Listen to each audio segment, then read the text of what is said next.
What if the problem was not the time? If you increase the speed by 2x or 3x, you definitely feel unsafe. Memory of any experience is more important than the experience itself. How many times have you stood in front of an elevator, waiting for that elevator, and you keep pressing that button again and again? You know that elevator is not going to come faster, but still you keep pressing that button. It happens to all of us, right? I'll take you back more than 100 years ago. When elevators were first introduced in skyscrapers of New York, it solved a remarkable engineering problem. Vertical cities became suddenly possible. Ground floor to 50th floor, in the matter of minutes. Although it solved that, but it created a new kind of problem. Waiting.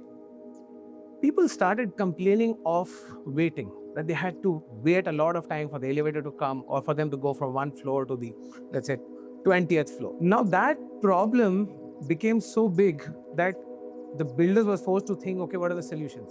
Now at that time, they had probably two options. One, they could increase the number of elevators, but that would be prime real estate. You're taking out certain floor space and then creating an elevator. That was not, again, a wise option. Second option was to increase the speed of the elevator.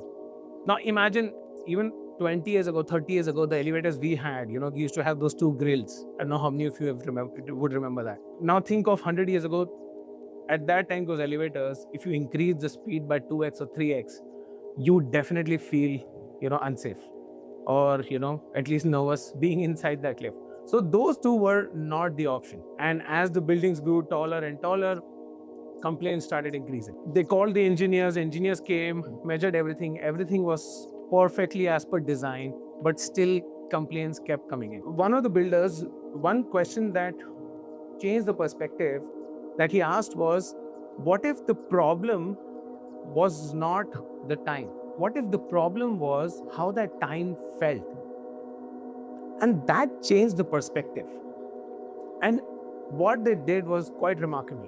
And even till date, we have that solution. They simply installed mirrors in the waiting area and inside the elevator. Because apparently, all of us people, as soon as we look into mirror, we look at ourselves. Interestingly, we find, or surprisingly, we find ourselves very interesting. So that moment onwards, people stopped waiting.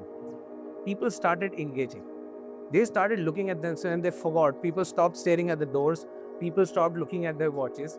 And suddenly the complaints dropped. It was at that time they figured that mirrors did not just solve the problem, but it created a new understanding that it's not the functionality, it's also the emotions that somebody goes through. What's the experience of going through that, a particular task that somebody is going through. So every system could be an app you're using, it could be an institution like this, or a call center support. Every system is trying to have two conversations with people. One is the functional part, the task it is supposed to do for you, and other is the emotional part, the experience part that you go through it while doing that task.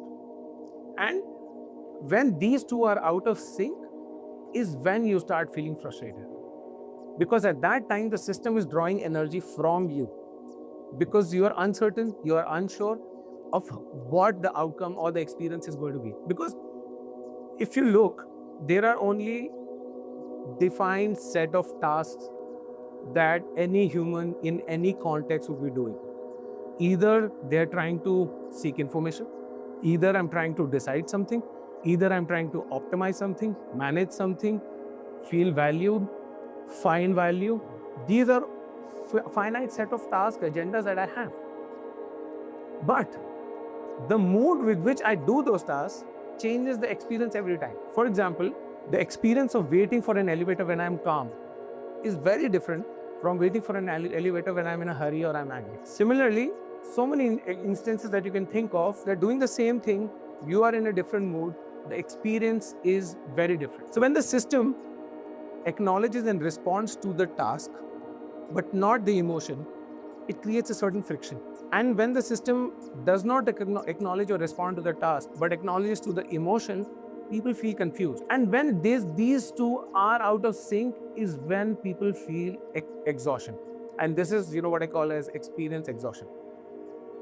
Because after a point, it's not about the outcome. It's not about going from ground floor to 15th floor. it is about the feeling of what you felt in that experience. And that feeling would linger on for a long period of time, because after a point, people would stop complaining, people would stop getting angry, they'll just get quieter. So dissatisfied people would complain, but exhausted people would disappear. And that's why exhaustion is much more dangerous for all systems, or people who are designing systems, organization, apps, institutes, or any system out there. Even some of the research in customer experience, it says that the impact of reducing the effort has a much bigger impact on loyalty as compared to customer delight. So it's not about adding more features. It's not about giving more promotional discounts or running certain campaigns. It is more about, are you reducing the emotional effort of that person or not? Not just the functional effort, not reducing steps, but emotional effort. And in modern world, pretty much every app works. Every app works, load faster, website opens faster, your customer support is pretty much available in every language. They are supposed to have both the conversations, functional as well as the emotional conversation, but they're only doing functional conversation, unfortunately. And that's where it starts to draw our energy. It starts to ask for our attentions from users. And that's why slowly people then disengage and people would then disappear. I'll give you an example. Let's take an example of a food delivery app. Now in food delivery app, let's say you order food and it shows that your food is delayed. Now the food is delayed, you are getting that update. It also says that, that rider is on its way. But you still keep checking every 5 minutes on, what's the status? Do I need to do something? Is somebody looking into it or not? Is my order safe? The moment you keep checking every 5 minutes is when the system has transferred the effort to you. Because at that time, of course, you're hungry. It's not the hunger, but it's the certainty that you want to look for. Is somebody looking into my order or not? Do I need to do anything? The system from a functional standpoint is working perfectly. Like I said, in modern world, you'll get those automated updates that food is delayed by 20 minutes, it has left, rider is on its way. You'll get all that updates, but that's still answering to the functional aspect. What about the emotional aspect? What I would want to know otherwise is somebody to tell me that we have looked at it, your order is delayed, we've spoken to the rider, you don't have to do anything, it will reach at this time, and there is no action on you. I am assured. And that's the emotional part of the experience that I would rather seek as well. Because if you look at the outcome, food will eventually arrive. That part is tick. Although it is delayed, but the memory of its formed is not of that the food was delayed. Memory is formed of that uncertainty that it caused. Now that uncertainty is again another part that I really like is about the whole customer experience is that feeling, it's a feeling. So that feeling will linger on for a long period of time. That exhausted feeling will linger on for a long period of time. And as I say, that memory of any experience is more important than the experience itself. So for example, your credit card gets stolen, bad experience. You call customer support for half an hour, nobody comes, bad experience. But then after half an hour, somebody comes, acknowledges what has happened, blocks your card within a minute, also understands that you're, let's say, traveling tonight somewhere and you need that card. He arranges for a card to be delivered to your doorstep within 4 hours. It's a bad experience. But now that memory of that experience is not that bad. Likewise, if I'm having a great meal at a restaurant, everything is fine, great. But the table next to me, a fight happens, let's say. People are sitting on that table. Suddenly that whole experience turned bad. Because the memory of my experience is now of that unpleasantness which happened.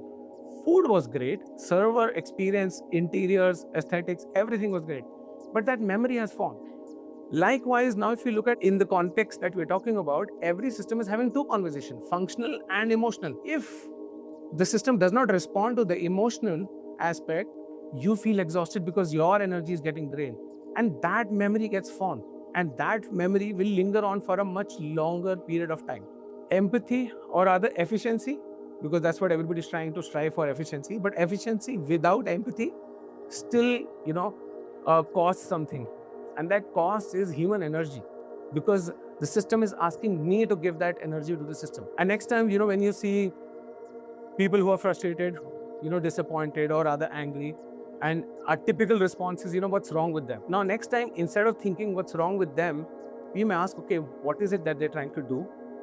And what are they feeling while they're trying to do that? Because improving a system, the improvement will not always come from improving the machinery, or the functional part of it, but improving the whole experience of being a human inside that system. Thank you.